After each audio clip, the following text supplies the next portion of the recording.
Saudari-saudaraku dimanapun Anda berada, bertemu kembali dengan saya, Romo Agustinus Trianto di dalam Catatan Pesiaran. Saudari-saudaraku yang terkasih, terkutuklah mereka yang mengandalkan manusia, dan terberkatilah mereka yang mengandalkan Tuhan. Saudari-saudaraku yang terkasih di dalam Yesus Kristus, bacaan-bacaan pada hari ini sangat menarik untuk kita renungkan, kita refleksikan. Hidup mana yang kita pilih? Akankah kita mengandalkan atau meletakkan harapan kita kepada manusia? Ataukah kita mengandalkan dan meletakkan harapan kita kepada Tuhan? Dalam bacaan pertama dari kitab Nabi Yeremia dengan jelas mengatakan bahwa terkutuklah mereka yang mengandalkan manusia dan terberkatilah mereka yang mengandalkan Tuhan. Mengapa demikian? Karena hanya dalam Tuhanlah pengharapan kita tidak akan sia-sia.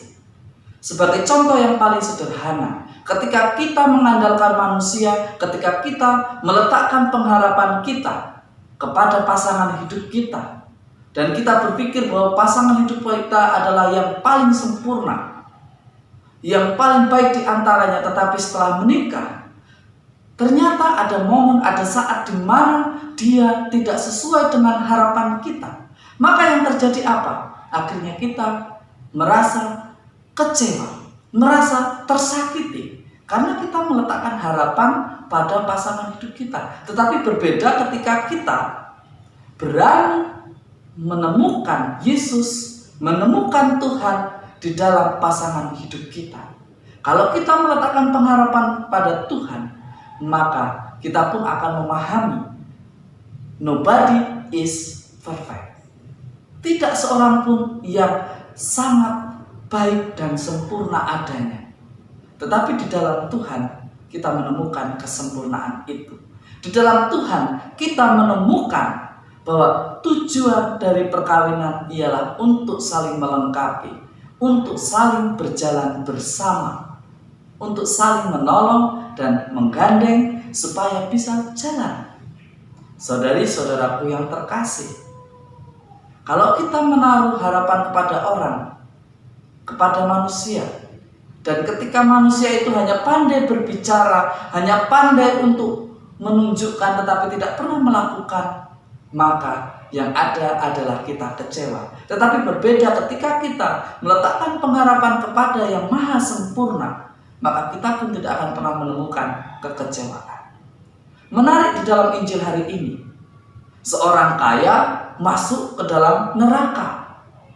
Kesannya sepintas kita mengatakan kok Tuhan gak adil ya, hanya karena dia tidak memberi makan lalu dia masuk neraka. Persoalannya di dalam Injil Lukas ialah dia melawan hukum yang terutama, bukan karena dia orang kaya, bukan karena Lazarus orang miskin. Tetapi persoalannya adalah si kaya melawan hukum yang terutama. Hukum yang terutama yang mana? Kasihanilah Tuhan Allahmu dengan segenap budimu, dengan segenap jiwamu, dan dengan segenap badanmu. Dan kasihanilah sesamamu seperti dirimu sendiri. Itulah yang membuat dia akhirnya tidak bisa hidup bersama di dalam kemuliaan Tuhan, karena dia melawan hukum yang terutama. Dia diceritakan di dalam kitab Injil Lukas bahwa dia adalah orang yang serba punya. Dia adalah orang yang kaya, pembantunya banyak. Pertanyaannya, bisa nggak orang kaya itu membantu si Lazarus? Bisa. Hanya dengan sepiring nasi, tidak akan berkurang kekayaannya.